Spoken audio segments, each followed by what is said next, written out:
Bem-vindo ao Diálogos, Pense Proteste. A gente vai continuar falando sobre eleições e falando sobre vários assuntos mega importantes para que você vote consciente. A gente vai explicar um pouco da relação entre o legislativo e o executivo, a gente vai falar sobre partidos, a gente vai poder entender um pouco melhor como que funciona a corrupção no Brasil e como que o voto ele é um instrumento importante para poder gerar uma boa política. E a ideia é que você possa sair desse vídeo com muito mais consciência a respeito da importância do seu voto nessa eleição.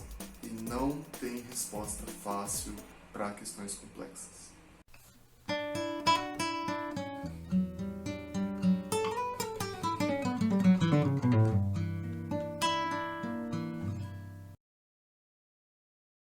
Quando a gente pensa em eleições, geralmente a gente dá muito foco para o poder executivo e muito pouca atenção para o poder legislativo. De um ponto de vista político, essa diferenciação não faz tanto sentido porque os dois poderes eles são muito importantes para o governo. E se a gente analisar a nossa democracia de 88 até os dias de hoje, no legislativo surgiram muito mais casos de corrupção do que no executivo. Só que a questão é que os do executivo geralmente chamam muito mais a atenção das pessoas. Mas como que funciona exatamente a relação entre esses dois poderes?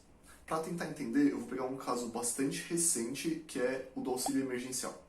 Basicamente, o auxílio emergencial ele é uma renda feita para trabalhadores que perderam o seu trabalho durante o período da pandemia, para que eles pudessem ficar no isolamento, ainda que tivessem perdido seus empregos. Diversos países do mundo adotaram políticas parecidas com a do auxílio emergencial, e com o Brasil não foi diferente. O Congresso, que é o poder legislativo a nível federal, ele não tem poder para fazer uma política do tamanho do auxílio emergencial. Então, o que aconteceu? Eles pressionaram o poder executivo para tomar alguma medida e o poder executivo ele elaborou um programa que previa R$ 200 mensais para as famílias que perdessem emprego. Essa proposta foi encaminhada para o legislativo e o legislativo, na sua discussão, disse que R$ 200 era muito pouco para poder manter uma família em isolamento e vivendo uma vida minimamente digna. A partir daí, o auxílio emergencial foi aumentado para R$ 600 e essa proposta foi aprovada pelo Congresso. E aí a gente tem o auxílio emergencial como é hoje de R$ 600 e caso a pessoa tenha mais crianças em casa, isso pode aumentar, enfim. De forma bem resumida, o legislativo pressionou, o executivo fez, o legislativo melhorou e o povo saiu mais beneficiado, porque R$ 600 é melhor do que R$ 200.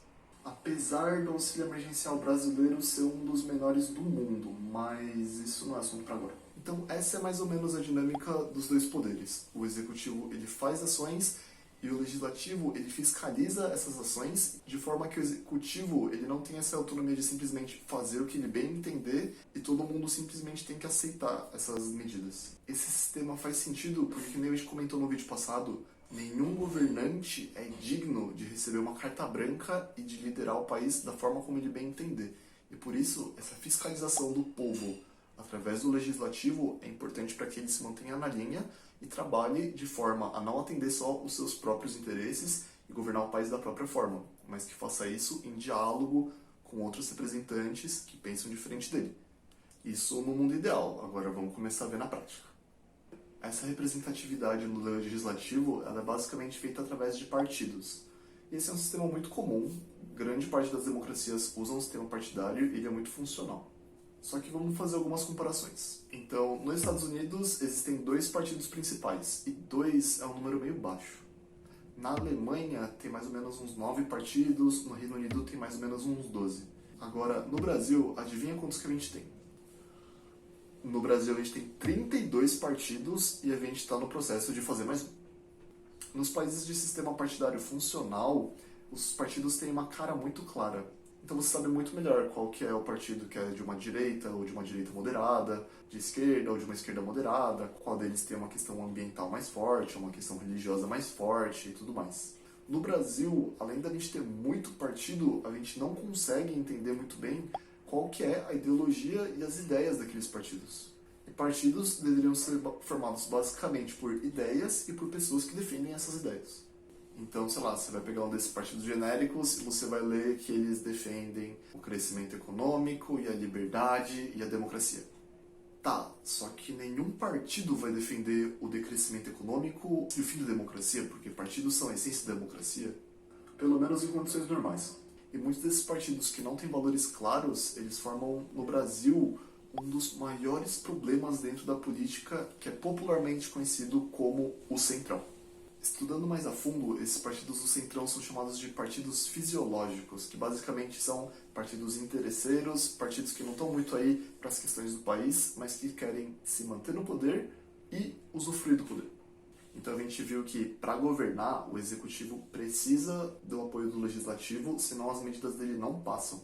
E esses partidos do Centrão, que são muito influentes, eles fazem um tipo de chantagem. Então eles apoiam o governo em troca de favores, cargos, dinheiro, e isso dificulta muito a eficiência e a democracia do país. Para você ter uma ideia do poder do Centrão, todos os presidentes que passaram pelo país precisaram do apoio desses partidos para poder governar. Em 2 casos de presidentes que perderam esse apoio do Centrão, sofreram impeachment. Então, por exemplo, o PMDB, que atualmente se chama MDB, ele apoiou a FHC, apoiou os 2 governos do Lula, apoiou a Dilma, inclusive indicou o vice da Dilma, que era o Temer, apoiou o Temer, obviamente, e hoje apoia o Bolsonaro. O outro partido, o PR, que hoje se chama Partido Liberal, também mudou de nome, é o famoso Partido do Tiririca. Ele apoiou o primeiro mandato da Dilma, retirou seu apoio quando a Dilma começou a perder popularidade e hoje apoia o Bolsonaro. E um último exemplo para você ver a incoerência ideológica desses partidos, existe um partido chamado Progressistas, que se chamava Partido Progressista e também entrou nessa moda de tirar o partido do nome. Progressistas, no meio político, a gente entende como o oposto de conservador. E esse Partido Progressistas, que também é um dos maiores do Brasil, apoiou o Lula, apoiou a Dilma, e hoje ele é o representante do Bolsonaro dentro da Câmara dos Deputados Federais. E o Bolsonaro é um presidente bastante conservador. Eu sei que eu estou devendo um vídeo sobre ideologia, mas acho que você sabe que os petistas odeiam os bolsonaristas e os bolsonaristas odeiam os petistas. E qual que é a coerência de um partido que apoiou as mesmas decisões de um governo petista e de um governo bolsonarista? É a lógica do poder, do dinheiro, do favor, é a lógica da má política.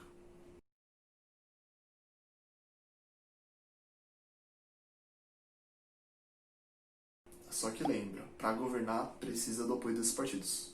Por isso que, se você me pedisse para falar qual que é o maior problema da democracia brasileira hoje, provavelmente eu diria que são esses partidos fisiológicos.